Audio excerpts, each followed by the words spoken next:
Hey everyone, and welcome to the second development update for Trials of Ascension. Today we're going to actually be talking about a couple of things relating to cosmetics, new maps, new weapons, and a widely requested mechanic and or feature, whatever you want to call it, for Trials of Ascension called innovations. Yes, you heard that right, innovations are finally implemented. And for those that are new to Trials of Ascension, what innovation is basically once you craft something, you have a small chance to obtain a skill or knowledge that only you know, and it sticks with you for your entire life, but you permanently have that skill and it applies to everything you craft. So for example, if I craft 100 axes and on the 98th axe I learn an innovation, that innovation will pertain to health, intelligence, vitality, fortitude, maybe damage, defense, or something else. But once you learn that innovation, you have learned it for life, and that innovation will apply to everything you craft.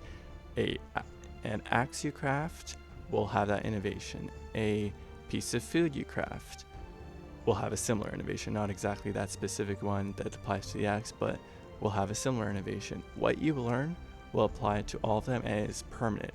But another important thing is you can't unlearn the innovation. That innovation is with you for the rest of your life. And I've just been talking nonstop. I need to give me a breather here. Okay, back to it. But that innovation is with you for the rest of your life. And another thing that I'll be implementing in the future is interrogation.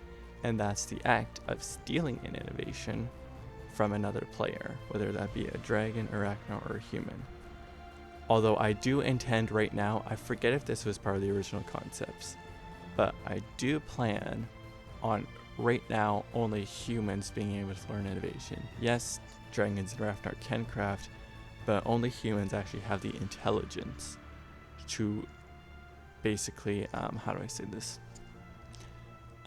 Just learn the innovation. They have the ability to actually look at their handiwork and realize, oh, I can do this better. The thing is, though, is you're not exactly going to be able to learn a new one. So just once you realize, oh, I can create this better, you create it better that way for the rest of your life. Kind of like patenting or something. Anyway, that's what innovations are. I finally implemented those. So let's get into it and see what else has been implemented. But as I'm talking about innovations first, I might as well log in and actually show you guys what the innovations are like. I will create a human here. Let's name him Parth Human. Yeah, that works. Okay, let's create that. We'll go in game here. And I'll show you guys what innovations are like. I'm going to try crafting a torch first. Unfortunately, I can't actually directly show you it, but I can kind of show you what it's going to look like. And the reason I can't directly show you it is just because simply it's a gamble on what you get. And it relies on the equipment itself. So if you get an innovation for, let's say, fortitude, and you craft a torch, that torch has 0 fortitude to begin with. So that torch isn't going to actually provide you any fortitude because it didn't provide you any fortitude to begin with. If that torch had damage, let's say 10 damage, and you got an innovation for 10% damage, then that torch would actually be meaningful. But the innovations, they will actually apply to certain things. Now, nothing is in my inventory right now except a torch and a ferret. So let's give ourselves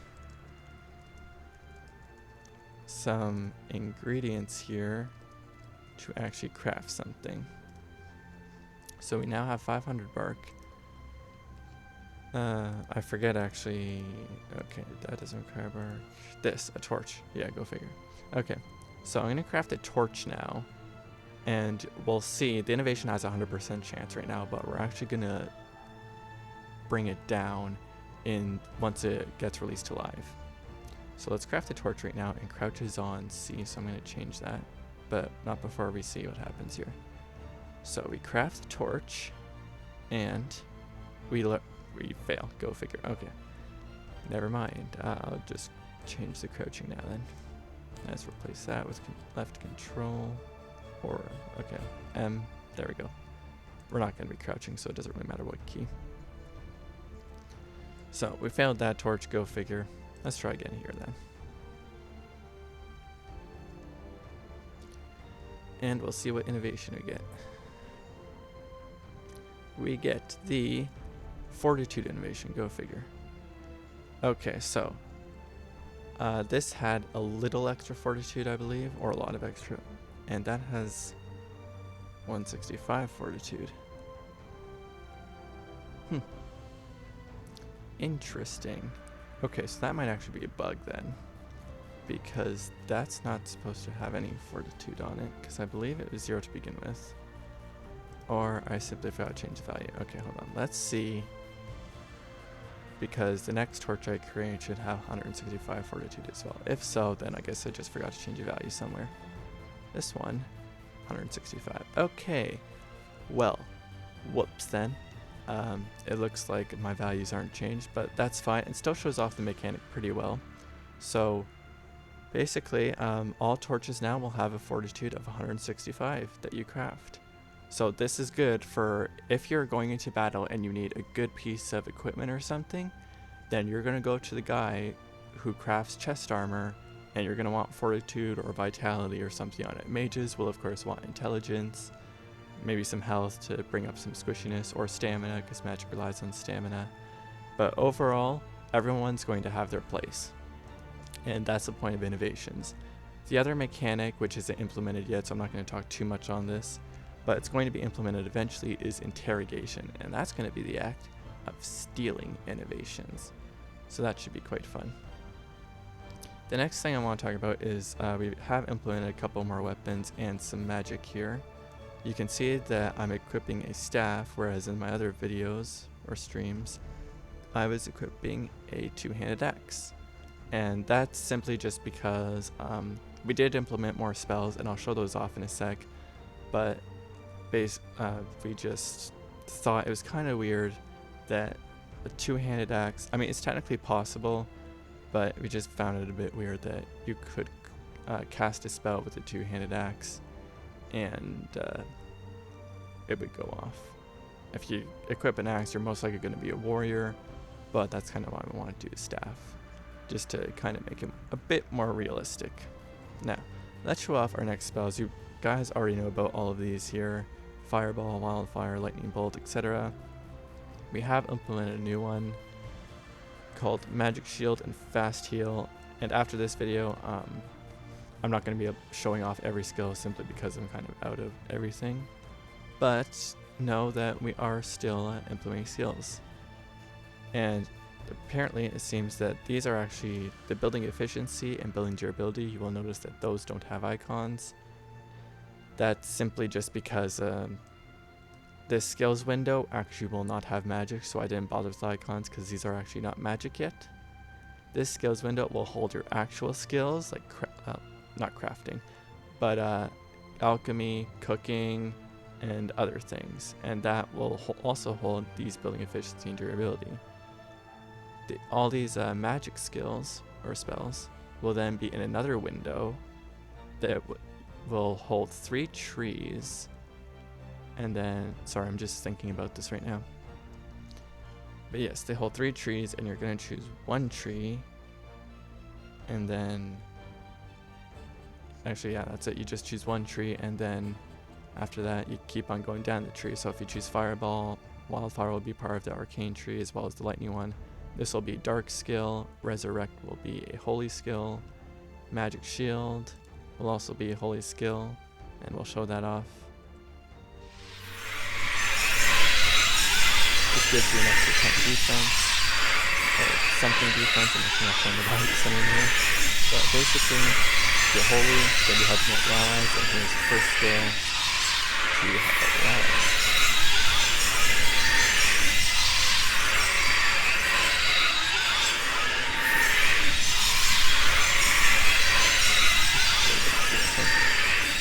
Everything does seem a bit more real, and because of that, I must be hungry. So, actually, instead of giving ourselves, let's just find an apple tree here. Wait, that needs a two-handed axe though. So we'll just give ourselves a two-handed axe here.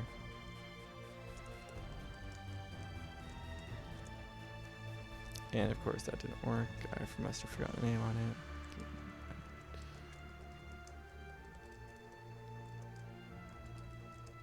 Oh, I forgot the quantity, that's why. No, stone. Okay, then I forgot it. Give me a sec here while I try to figure out how to actually, hold on, let me see if I got the name right. Okay.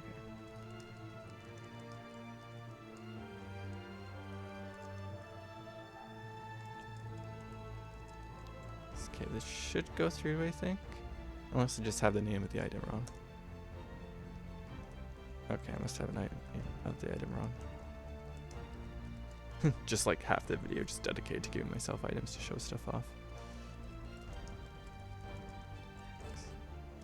Wow, it really does not want to give me the X. Okay. Well, then I forget what the name is then. So, I guess I'm just going to starve to death, but until that happens, I'll keep talking about the updates. We did also include a new cosmetic, the flaming particle effect from the Kickstarter. That is a work in progress, and that is actually disabled on the humans. So actually, instead of starving to death, I will log out and head on to my dragon, if I have one. If I don't, I'll create one, then show you. And I'll show you what the particle effect looks like.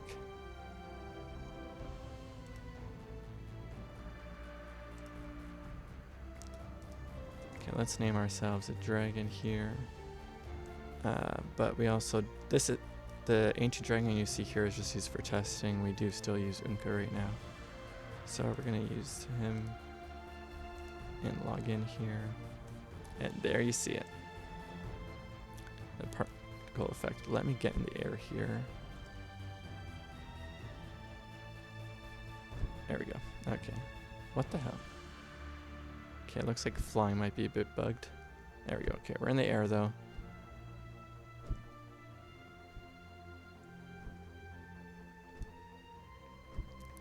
And there's the particle effect.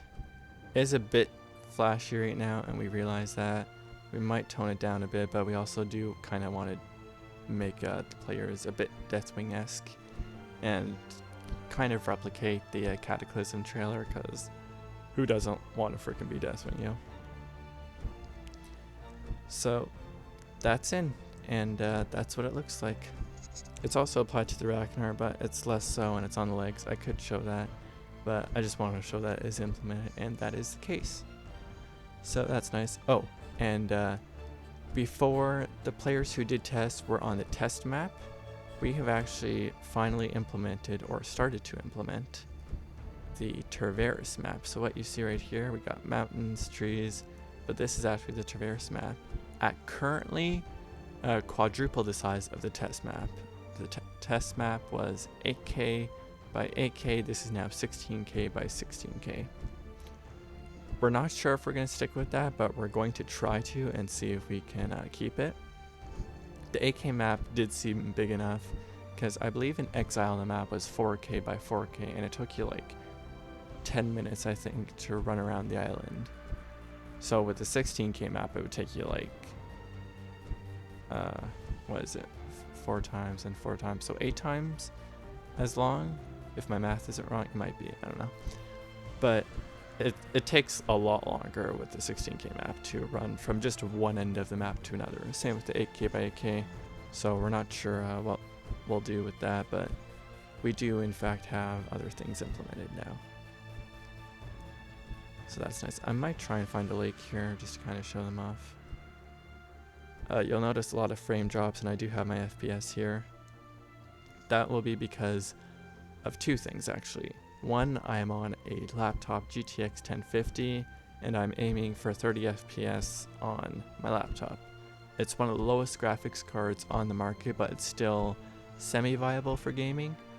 So as long as I can get 30 FPS, if you've got something similar to mine, that's what we're going to be targeting for. If you've got a GTX 1060 or 1070, then good for you, and you'll probably have 60 FPS or more. The other reason that I have low FPS or frame drops is because I currently have OBS recording to record this.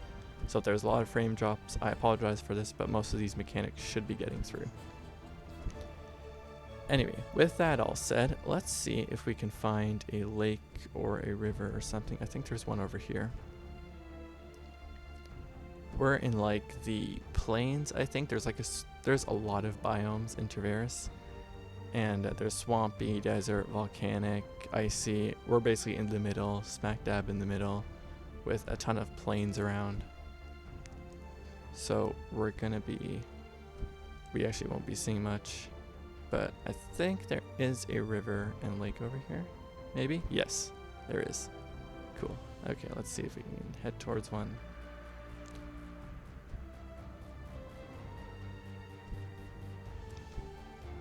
We're also checking our flying rate now. It's slowly going up, but yeah, gonna take a while for that to go through.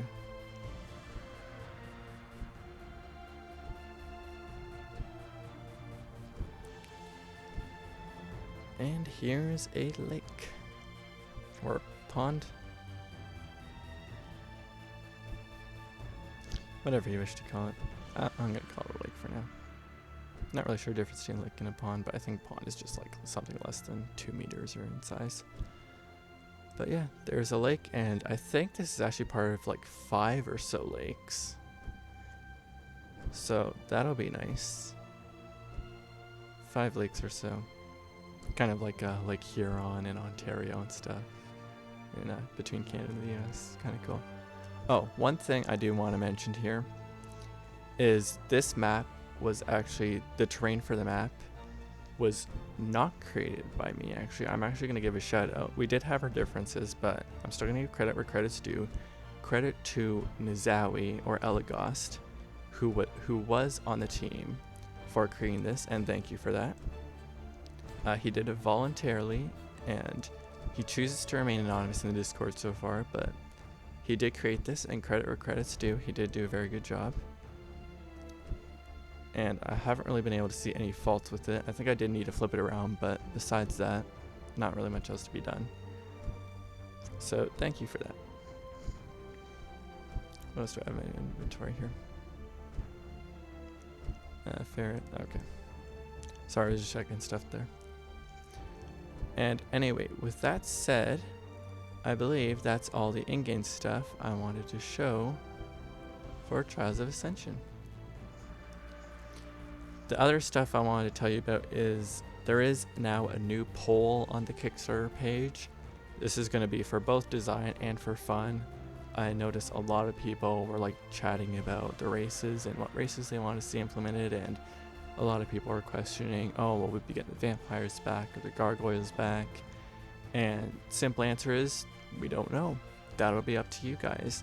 We fully want them to be back, but we're just not sure if we're going to have the resources to be able to do so. But if you guys are able to make it a reality, then we'll full on start implementing it, and that poll will be used as prioritization.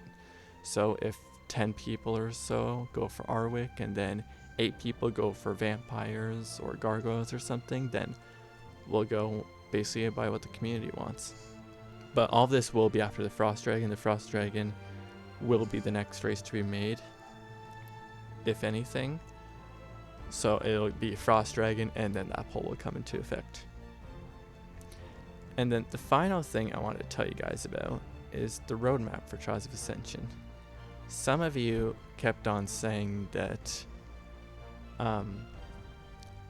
you wanted to see it, but you kind of just want to see the direction that Trials of Ascension was going in, and the roadmap kind of provides a better visualization through text of what we'll be doing and what we'll be implementing, what's already been done, what will be done in the future, and etc.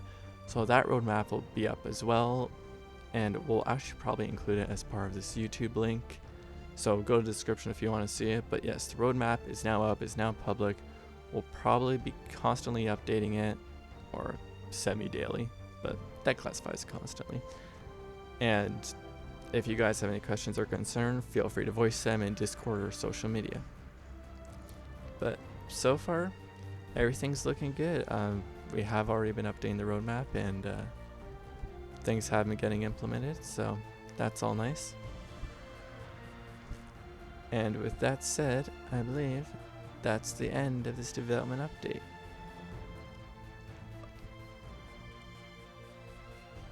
I'm just having fun here. If you guys like what you see, then help make this a reality and contribute to the Kickstarter. We are currently at just over 20% funded, so that's very nice to know. And we're almost a week through. We're half a week through, actually, I believe. So far, we're actually on good terms so far. But we are relying on the community. So if you guys like what you see and you want to help this game come to life, by all means, back it, and then we'll actually be able to do top notch on all of this. Because right now, again, like I said, we're using placeholders and everything. The trees aren't placeholders, actually, but we'll actually be able to kind of create more stuff and hire more people to actually create more things, and probably more races will come to life and in a faster time span. Silver, she's doing the races, the pets, I think one more pet. She mentioned the skink, so she might be adding that as well, but that's a lot for one person as is. So if possible, we'll be trying to gather more people, not for models itself, but for art as well, because we do want to kind of get away from all the exile art and stuff. We are using the current exile icons, as you can see here, but we do want to try shifting away. But as I said, we'll only be able to do that if the Kickstarter is funded. If it's not funded, that's fine too, though. I myself am still looking for a playable dragon game with like a lot of mechanics in it and a lot of things to do. So even if the Kickstarter doesn't get funded, this game will probably be released anyway. It just won't be as high quality and as much content as there could be. We'll probably see the occasional 2 bosses, but if the Kickstarter is succeed, we could up it to 5 bosses or 10 bosses, maybe 1 boss per zone, because I think there's like 5 biomes in this map. But we could also get more art, more icons. We could start replacing the placeholders. All of that kind of relies on the Kickstarter and basically it being funded. If not, then we'll just keep the placeholders for now, or most of them, as well as the exile things, and then we'll, I guess, release it. But besides that, I think we're done, and thanks for watching. We'll try to release a development update about, let's see, once a week. I think is good so far. We might miss occasional week or here or there, but overall I'd say a week, maybe 2 weeks. But so far we're on a week right now. Where was I heading to a tree there? You know, nothing we ever actually, we never got to see some other weather, did we? Let's change that a bit. Let's see, let's make a storm, yo.